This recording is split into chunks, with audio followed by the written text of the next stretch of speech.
Assalamualaikum kawan, selamat datang di channel Keping Dunia. Channel yang akan merangkai keping-keping sejarah di dunia. Bantu subscribe dan like ya, supaya channel ini semakin berkembang dan memberikan manfaat. Pada kesempatan kali ini, saya akan membahas perang Rusia dan Ukraina dari sudut pandang agama saya, yaitu dari sisi eskatologi Islam. Namun sebelumnya, saya akan meringkas sedikit background perang antara Rusia dan Ukraina. Perang Rusia dan Ukraina berawal dari ajakan NATO membuka pintu pada Ukraina untuk bergabung dengan NATO. Perlu diketahui sebelumnya, NATO itu adalah Pakta Pertahanan Atlantik Utara atau singkatan dari North Atlantic Treaty Organization. Pada awalnya, NATO terbentuk atas satu tujuan, yaitu untuk menghindari ancaman Uni Soviet pasca Perang Dunia Kedua. Saat itu hanya ada dua negara superpower, yaitu Amerika Serikat dan Uni Soviet, yang seringkali bersaing dan bersinggungan sehingga terjadi perang dingin di antara keduanya. Bahkan Amerika Serikat menganggap Uni Soviet adalah sebuah ancaman bagi blok barat karena ideologi komunis yang mereka bawa. Padahal kita tahu kalau Uni Soviet itu adalah negara bentukan Rothschild dengan antek-antek Zionisnya untuk menghancurkan kekaisaran Rusia dan menggantinya dengan ideologi komunis. Jadi jelas ya, fakta ini dibentuk untuk menghancurkan blok timur yaitu Uni Soviet yang sekarang berubah nama menjadi negara Rusia. NATO dibentuk pada tanggal 4 April 1949 di Washington, Amerika Serikat. Pada awal berdirinya, anggota NATO hanya 12 negara, lalu NATO berekspansi menjadi 30 negara. NATO memiliki sejumlah syarat, aturan, dan pasal yang harus dipatuhi anggotanya. Salah satu pasal istimewa adalah pasal 5 yang berisi prinsip bahwa serangan bersenjata terhadap satu anggota NATO adalah serangan terhadap semua anggota. Dari pernyataan pasal 5 sudah jelas, siapa yang berani macam-macam dengan anggota NATO, maka akan menjadi musuh bersama. Pada tahun 2017 lalu, seorang sutradara dari Amerika Serikat yaitu Oliver Stone mengunjungi Kremlin untuk membuat film dokumenter yang berisi serangkaian interview dengan Presiden Rusia yaitu Vladimir Putin. Putin mengakui kepada Oliver, sejak Perang Dingin pasca Uni Soviet dulu, Rusia memang saingan Amerika dalam dunia teknologi dan militer. Putin mengatakan bahwa ia sempat mempertimbangkan untuk bergabung dengan NATO. Namun delegasi Amerika Serikat waktu itu, Bill Clinton, terlihat gugup hingga Putin menyadari bahwa keberadaan Rusia dalam NATO mungkin tidak diinginkan. Putin pun mengurungkan niatnya dan mengatakan kalau NATO itu hanya alat politik Amerika yang sebenarnya tidak menginginkan sekutu, tapi hanya menginginkan pengikut saja. Menurut Putin, jika Rusia masuk menjadi anggota NATO, maka Rusia akan memiliki hak suara dan tidak akan membiarkan Amerika memanipulasi mereka. Hal itu tentu saja tidak diinginkan oleh Amerika. Tapi herannya, Amerika dan NATO begitu gencar merekrut negara-negara bagian bekas Uni Soviet untuk masuk menjadi anggota NATO.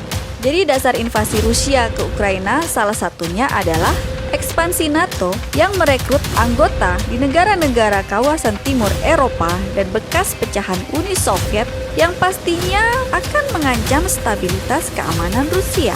Apalagi model Amerika yang berdalih latihan militer, bisa saja dia tiba-tiba mendirikan pangkalan militer di sekitar wilayah anggota NATO yang bersebelahan dengan Rusia.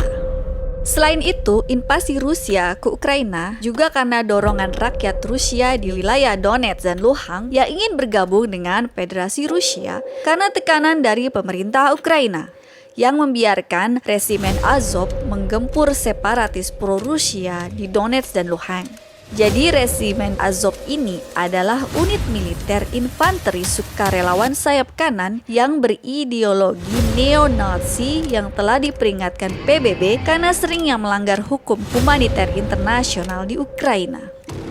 Rusia tentu saja mendapatkan kecaman dan sanksi ekonomi dari Amerika Serikat dan beberapa negara Eropa. Beberapa negara anggota NATO seperti Inggris, Kanada, dan Prancis memberikan bantuan berupa pasokan senjata dan kendaraan militer serta beberapa jet tempur. Hal itu semakin membuat Putin marah dan menghancurkan titik-titik penting di Ukraina, lalu menduduki kota Mariupol. Menurut Putin, NATO sekarang bukan hanya sekedar organisasi pertahanan di Eropa, tapi bisa menjadi penjajah Eropa yang baru. Hal ini secara terang-terangan disebutkan Putin pada Juni 2021 saat Putin bertemu dengan Joe Biden di Jenewa, Swiss. Dalam pertemuan tersebut, Putin dengan tegas mengatakan kalau NATO dan Amerika Serikat tidak ingin dilihat sebagai ancaman, maka NATO harus menghentikan ekspansinya ke wilayah timur Eropa yang berdekatan dengan Rusia. Namun peringatan Putin seolah diabaikan oleh Amerika dan NATO yang terus mengajak Ukraina untuk bergabung dengan mereka, sehingga membuat Putin terusik karena selain Ukraina adalah pintu masuk ke Rusia, alasan NATO bermitra dengan Ukraina dan melakukan latihan-latihan militer bisa saja berujung menjadi serangan militer ke Rusia. Akhirnya Putin melakukan invasi besar-besaran ke Ukraina pada tanggal 24 Februari 2022. Di video sebelumnya, saya pernah menyebutkan seorang analis Eurasianisme yang bernama Alexander Dugin. Semoga masih ingat ya. Jadi Alexander Dugin itu adalah seorang filsuf, profesor, dan seorang analis politik dan strategi. Dan dia juga penulis buku tentang Eurasianisme. Dia lahir pada tanggal 7 Januari 1962 dan berkebangsaan Rusia. Alexander Dugin diduga kuat menginspirasi politik Vladimir Putin saat ini, dan beberapa media barat menggambarkan Dugin sebagai Putin's brain atau otaknya si Putin. Beberapa media barat menuduh Dugin anti-barat dan anti-demokrasi. Dugin sendiri mengakui kalau dia sangat anti-liberalisme dan anti-demokrasi karena menurut Dugin, demokrasi barat adalah sebuah kebohongan. Dugin yang seorang analis itu mempercayai teori konspirasi dan juga seorang eskatolog. Akhir-akhir ini seringkali kita mendengar istilah eskatologi. Apa sih sebenarnya eskatologi itu? Eskatologi berasal dari kata eskatos yang artinya terakhir dan logi yang artinya ilmu. Eskatologi merupakan bagian dari teologi yang berkaitan dengan peristiwa-peristiwa pada masa depan dalam sejarah dunia atau nasib akhir dari seluruh umat manusia yang biasanya dirujuk sebagai hari kiamat atau akhir zaman. Dan perang antara Rusia dan Ukraina itu seringkali dikaitkan dengan perang akhir zaman oleh para eskatolog. Alexander Dugin yang beragama Kristen Ortodoks ini juga mempelajari eskatologi. Dugin yang tidak sepaham dengan liberalisme barat mengatakan kalau liberalisme barat itu adalah propaganda anti-ketuhanan. Dalam eskatologi Ortodoks Timur yang dipelajari oleh Dugin menjelaskan bahwa renaissance spiritual bangsa Rusia akan terjadi saat rezim antikristus tumbang. Dan yang dimaksud dengan rezim antikristus itu adalah Uni Soviet. Ini menurut Dugin loh, bukan menurut saya. Dan prediksi eskatologi ini disebut sudah sejak dari zaman Tsar Rusia atau Kekaisaran Kristen Ortodoks. Lalu Dugin mulai meneliti tentang Armageddon, paham Zionis, dan Freemasonry sejak tahun 1990-an. Dugin banyak menulis buku tentang konspirasi karena Dugin percaya dengan konspirasi elit global atau yang biasa disebut dengan New World Order. Menurut eskatologi Rusia Ortodoks, jalan menuju Renaissance akan penuh penderitaan. Dan Dugin percaya kalau jalan satu-satunya adalah melalui peperangan. Hal itulah mungkin ya menjadi alasan kenapa Rusia berani menginvasi Ukraina. Sepertinya baik Putin dan Dugin sudah mengetahui akan ada sanksi berat dan kecaman dari dunia. Namun mereka sepertinya sudah siap dengan segala konsekuensinya. Lalu Dugin juga percaya suatu hari nanti akan menaklukkan Konstantinopel, merebut kembali kekuasaan mereka di Istanbul, dan membebaskan Hagia Sophia kembali menjadi katedral Ortodoks mereka. Lalu bagaimana sudut pandang perang Rusia dan Ukraina ini dari sisi eskatologi Islam? Saat ini ulama-ulama yang mendalami eskatologi Islam di dunia hanya sedikit jumlahnya. Salah satunya adalah Sheikh Imran Hosein. Beliau adalah seorang ulama, seorang eskatolog, dan cendekiawan Islam. Beliau juga seorang filsuf yang menulis sejumlah buku serial eskatologi Islam. Beliau lahir di tahun 1942 dan berasal dari Trinidad. Imran Hosein juga mengatakan bahwa kehancuran Rusia itu adalah settingan Zionis. Imran Hosein bilang saat dulu Rusia berperang dengan Turki Utsmaniyah, Rusia dijanjikan oleh pihak Barat atau Zionis akan diberikan Konstantinopel apabila mau bergabung dengan Barat dan melawan Turki Utsmaniyah. Namun ketika sudah hampir meraih kemenangan, mereka malah menusuk Rusia dari belakang dengan mengorganisir gerakan revolusi Bolshevik, membunuh Tsar Rusia dan menghancurkan kekaisaran.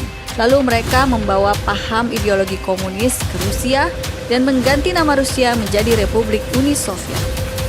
Imran Hosein yang sangat pro-Rusia mengatakan kalau penaklukan Konstantinopel di zaman Muhammad Al-Fatih di tahun 1453 bukanlah penaklukan yang dinubuahkan oleh Rasulullah Shallallahu Alaihi Wasallam yang diriwayatkan oleh hadis riwayat Imam Ahmad dan hadis riwayat Imam Bukhari, yang bunyinya, sesungguhnya akan dibuka kota Konstantinopel, sebaik-baiknya pemimpin adalah yang memimpin saat itu, dan sebaik-baik pasukan adalah pasukan perang saat itu.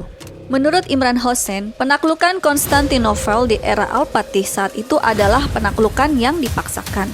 Karena dari penaklukan Konstantinopel saat itu, membuat orang-orang ortodoks saat itu membenci Islam karena merubah gereja sucinya menjadi masjid. Imran Hosein mengatakan penaklukan Konstantinopel itu akan terjadi lagi, tapi nanti di akhir zaman, karena tidak sesuai dengan timeline di mana penaklukan itu akan terjadi setelah apa yang oleh orang Kristen disebut Armageddon. Jadi kalau di Islam, menurut Imam Hosein, penaklukan Konstantinopel yang dinubuahkan Rasulullah itu akan terjadi setelah Armageddon yang disebut oleh Nabi dengan Malhamah. The Armageddon, which the Prophet called the Malhamah. Imran Hosein juga mengingatkan bagaimana mungkin Nabi berdoa untuk seorang laki-laki yang menaklukkan Konstantinopel, dan hal pertama yang dia lakukan adalah ketika dia memasuki kota, dia mengambil katedral terbesar milik bangsa Rum, katedral yang telah digunakan untuk beribadah selama 1000 tahun, lalu mengubah katedral tersebut untuk menjadi masjid. Pendapat Imran Hosein ini ada benarnya juga ya, karena merujuk pada surah Al-Hajj ayat 40. Ayat yang menunjukkan tidak bolehnya kita menghancurkan rumah peribadatan non-muslim. Hal ini sejalan dengan apa yang dicontohkan Khalifah Umar bin Khattab saat menguasai Yerusalem. Beliau tidak menghancurkan gereja dan sinagog, tetapi beliau menjamin kebebasan beragama sebagai bentuk keadilan Islam. Terlepas dari cocok logi ataupun tidak, namun analisis dari Imran Hosein mulai terlihat kebenarannya akan adanya persekutuan antara umat Muslim dan umat Kristiani. Hal ini terjadi pada Rusia yang mendapatkan bantuan militer dari negara koalisinya yaitu Chechnya. Presiden Chechnya, Ramzan Kadyrov, mengirimkan 12.000 tentaranya untuk pergi ke Ukraina dan membantu Rusia. Republik Chechnya, yang mayoritas penduduknya beragama Islam, berada di sebelah barat Rusia. Mereka mendapatkan kemerdekaannya setelah perang panjang di tahun 1994 hingga 1996, lalu bergabung dalam Federasi Rusia. Presiden Chechnya, Ramzan Kadyrov, dikenal sangat teguh dan taat menjalankan syariat Islam. Karena ketaatannya itu, Kadyrov yang terkenal tegas melarang perjudian dan miras di negaranya.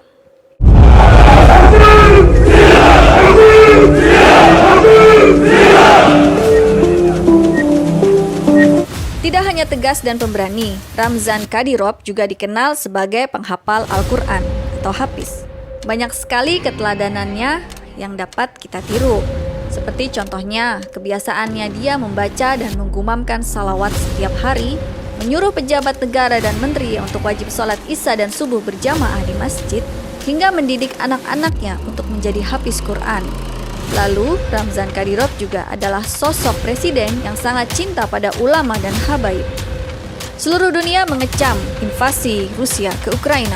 Namun Putin adalah sosok yang cerdas. Tidak mungkin dia melakukan invasi tanpa alasan yang kuat. Lalu dengan tegas Putin menyindir Israel yang mengecam invasi Rusia ke Ukraina, namun terus-menerus melakukan serangan pada Palestina. Putin bahkan melakukan pembicaraan lewat telepon kepada Presiden Palestina Mahmud Abbas dan mendukung perjuangan hak-hak rakyat Palestina terhadap invasi Zionis Israel. Tindakan Putin ini untuk membuka mata dunia akan kemunafikan para Zionis yang selalu melakukan double standard dan membungkam negara-negara yang bertentangan dengan kehendak Barat.